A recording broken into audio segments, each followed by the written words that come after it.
bevacizumab is the only treatment approved for primary progressive MS, but we are really lacking biomarkers in this type of disease because, as you know, the primary progressive patients, beyond having an advanced disability, they have very little or no inflammatory part of the disease.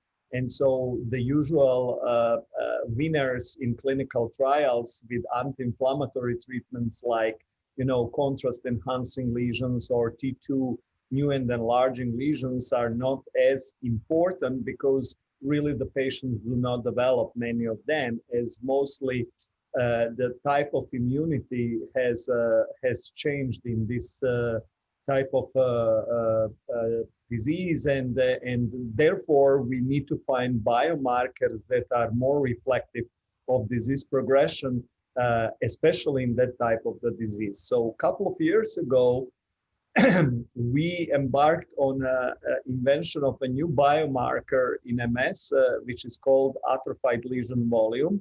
So instead of looking for the lesions that are forming as new or enlarging in MS, we look the lesions that are disappearing or shrinking into the cerebral spinal fluid, which means being completely destroyed. And we coined that biomarker atrophied lesion volume. As we early in several different cohorts began to look on this biomarker, we actually observed a couple of interesting things. Amount of lesions being subsumed into the cerebrospinal fluid in very early phases of the disease, like clinical isolated syndrome or early relapsing remitting MS, was not as very different from healthy controls.